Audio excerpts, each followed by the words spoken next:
All right, good evening, everyone. My name is Chris Sanders, Urban Spokesman Channel. Um, in any case, so today I wanted to talk about a couple of things. So, first off, I want to talk about Eric Adams blaming dead people, dead pedestrians, for their death.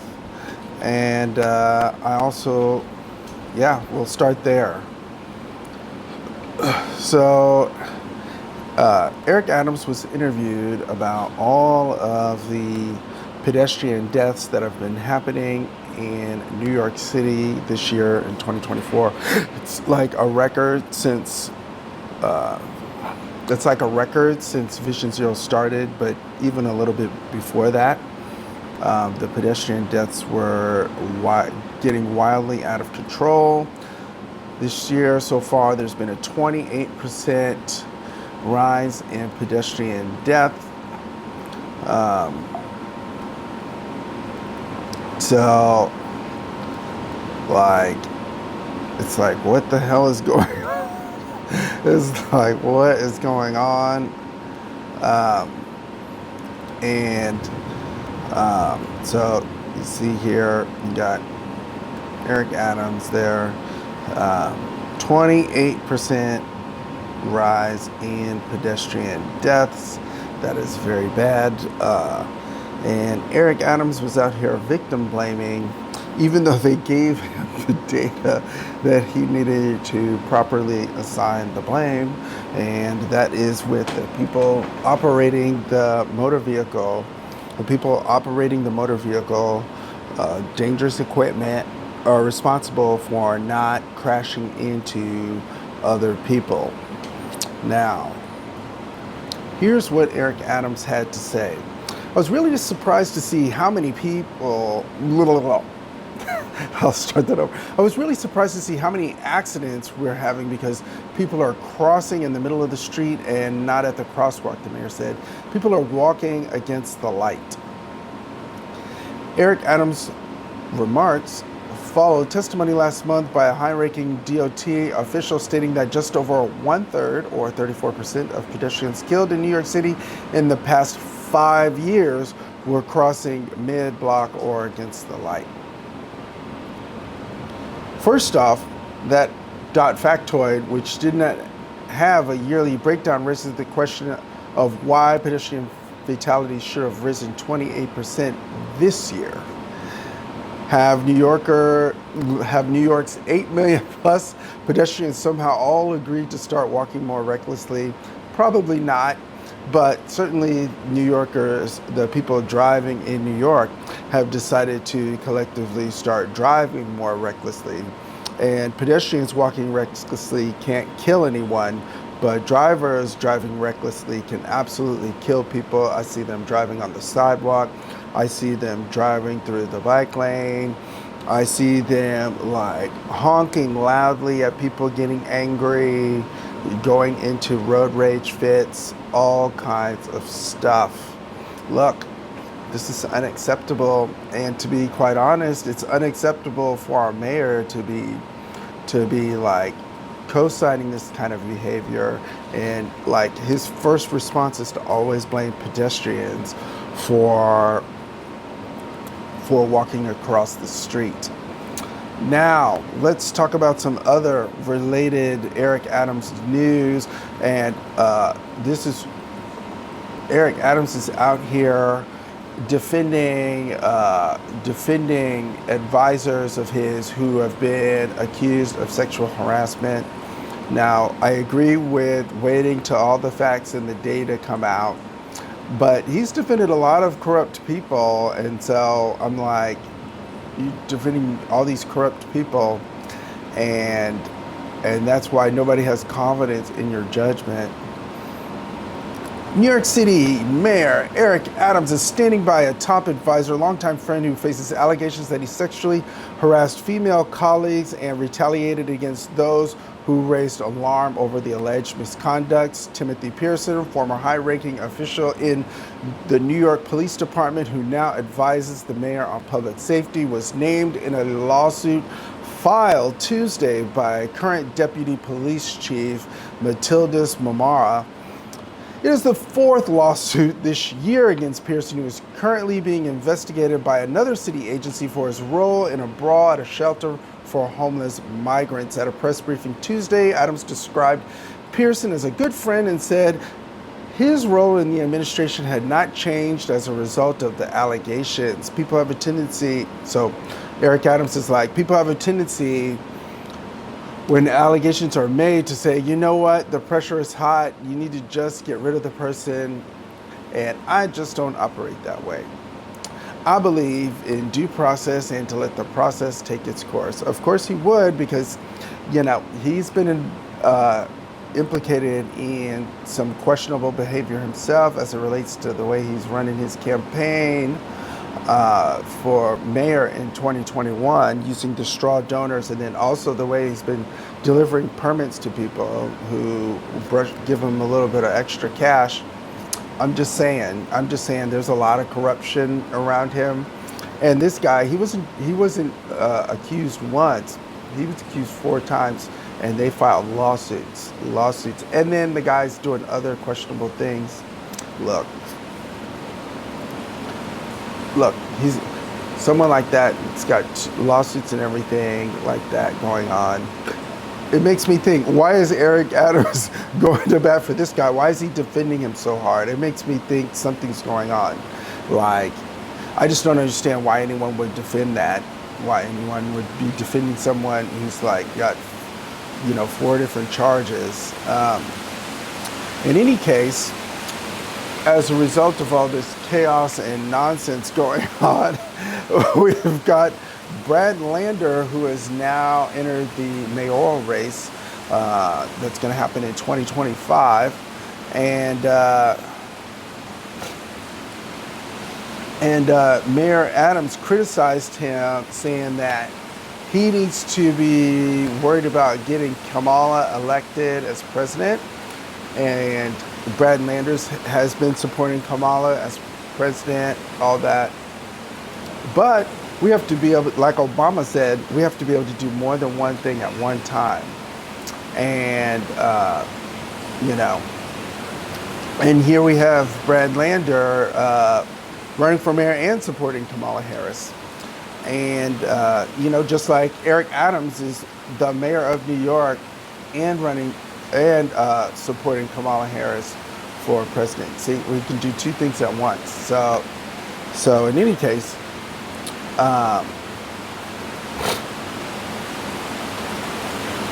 Brad Lander sat down with Pix 11 News, and he's saying, I endorsed Kamala Harris about an hour after President Joe Biden. Let me go back. I endorsed Kamala Harris about an hour after President Joe Biden announced he was passing the torch, while Mayor Adams sat on every news show and said he wasn't sure he could support her and was criticizing the administration policy. I'm glad he has come around to supporting Kamala Harris, says Brad Lander. It is possible to campaign for her to be president, which I am doing, but also run the city better, and that is what the mayoral election will be about. What New Yorkers want is safer, more affordable, and better run city, and that's the mayor's job, and he's not getting it done. And I will be campaigning for Kamala, but also putting out a vision for a better run city. Yes, that's what Lander said. Look, I agree with Brad Lander. Like, say whatever you want about him, but at the end of the day, Eric Adams isn't doing a good job. We just need to admit it. Black people, we need to admit it. Everyone else, we need to admit it. Not so black people, we need to admit it, because I guess these days, black people don't consider everyone who's black enough, whatever that means. In any case,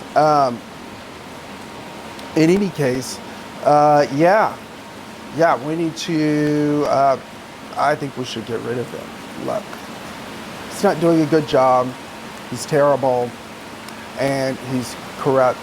Got all those campaign finance violations, everything, and there's probably more that I don't claim to know about yet.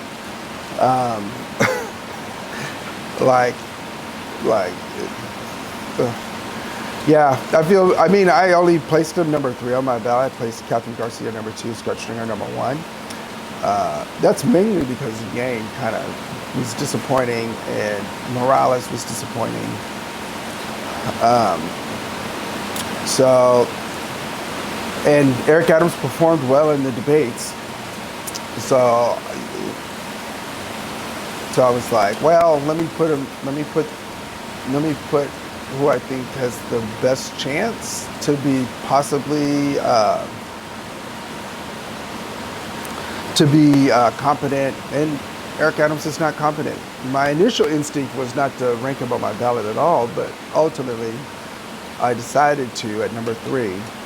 But I ranked Scott Stringer number 1 and Catherine Garcia number 2. I ranked Scott Stringer number 1 because I thought he had the most well laid out vision for New York City and the most precise vision for New York City that I've seen from all of the candidates by far.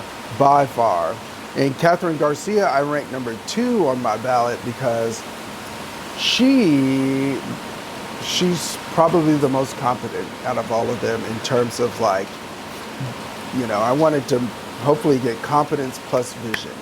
And she really rated high on my competence meter. And so that's why I ranked her number 2. But I didn't get the impression that she had a vision for what New York City should look like. So that's why I only ranked her number 2. And I ranked Eric Adams number 3 simply because I didn't trust him enough to rank him higher than that. And I guess my reservations were proven correct. So yeah. So there you have that. Oh. And so next thing I want to talk about is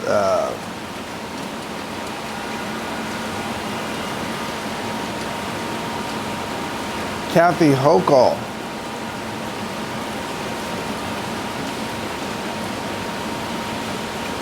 So Kathy Hochul, seen here in this Streets blog image, she hasn't been doing the best job recently. She canceled congestion pricing, and then she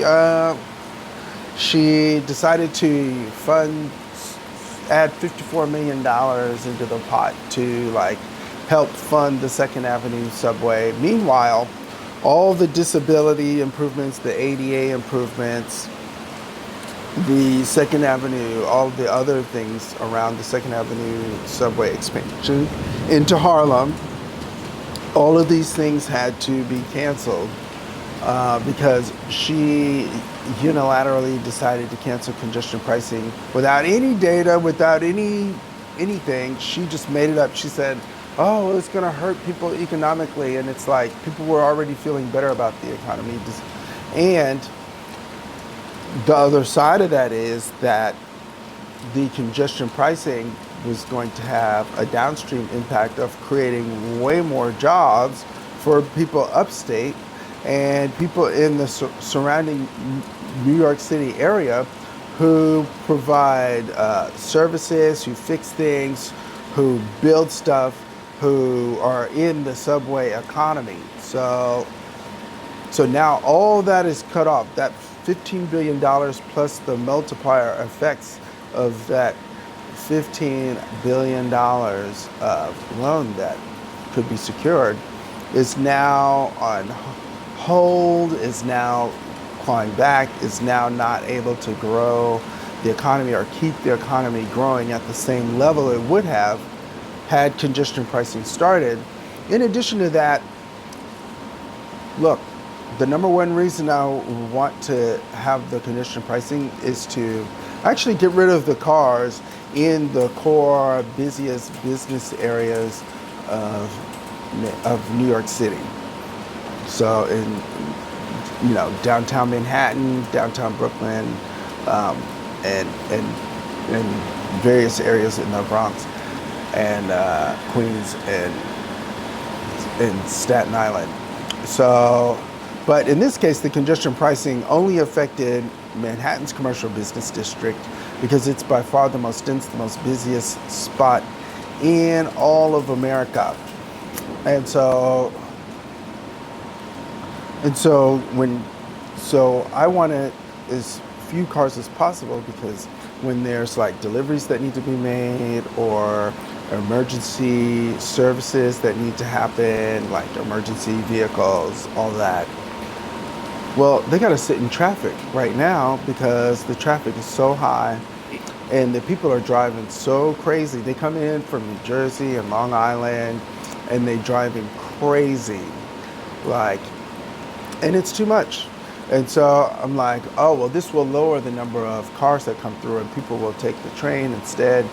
And then the train will get improved. And to be honest, in particular, in the Black and Latino areas of New York, they have the lowest investment for trains and the lowest investment for disability access. And so I would want them to fix that. And the bus service, it's not as good up there, and the buses are only going like 4 or 5 miles an hour. Like, it's pretty gnarly. In any case, yeah, let me know what you think about all that. But yeah, so Kathy Hochul, she's not been doing a good job.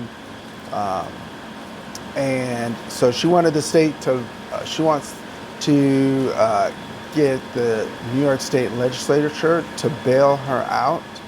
I don't know how you would bail her out of a $15 billion problem in the state legislature, like, to be quite honest. She's trying to exhaust her options. She floated some idea that, oh, maybe we could, in Britain they only started at $5 an hour, or $5 for the congestion toll, and it's like, in the congestion, and that was in 2002, $5 in 2002. She's like, oh, well, they started off with $5 to come to the commercial district in London when they started theirs. Well, if you adjust for the difference in the currency between the dollar and the pound, and you adjust between the time value of money from 2002 to 2024, that comes out to $15. And so $15 was absolutely the right price to charge for congestion pricing. And look, that was what I'm sure that's why they wanted to use it. So they can say we did the 2024 version of what London started back in 2002. So that's what she's floating right now, seeing if people will grab on, but that's terrible. Like, lowering it to $5 in 2024, the congestion pricing, lowering the congestion pricing toll to $5 in 2024 is not good. Look, I mean, people will probably take whatever they can get, but that's not going to be adequate. And the program's supposed to raise $1 billion, and they've already spent $500 million on all the infrastructure, setting everything up for her to cancel it at the last second. She's just lying. She does not agree with tolls at all. This is a woman who does not, she's a conservationist who doesn't agree with tolls on cars at all for any reason. She just doesn't agree with it. She fundamentally doesn't agree with it. That was the start of her political career. And look, that's what we're gonna get. She's never gonna, as long as she's in office, she's probably never going to bend on that. And that's sad, but that's the reality. But fortunately, most people don't like her because she's not very good. She's corrupt. She had that $800 billion stadium that her husband's going to benefit from. That female, like, people say the men are corrupt. Well, she's also corrupt. And let's not forget, Cuomo picked her to be his lieutenant governor because she was willing to participate in the corruption almost as much as he was. So that's why she's there.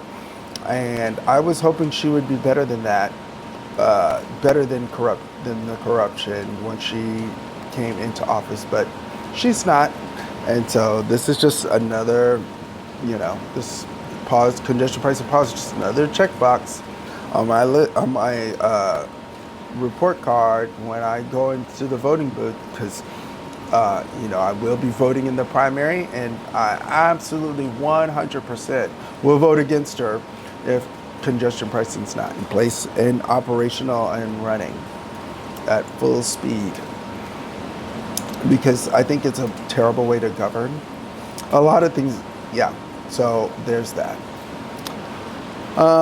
Okay, well, I guess I got all these topics that I wanted to talk about real quickly off my chest. And yeah, I hope you all are having a wonderful afternoon and on this rainy Sunday. And take care. Yeah. Oh, yeah. Make sure you like and subscribe or whatever you want to do there. Leave a comment. I'll check it later, and I'll probably respond. I'm a responder. I don't care. I do. Yeah, I'll be fine. So in any case, yeah, take care, and yeah, let's make it a great day.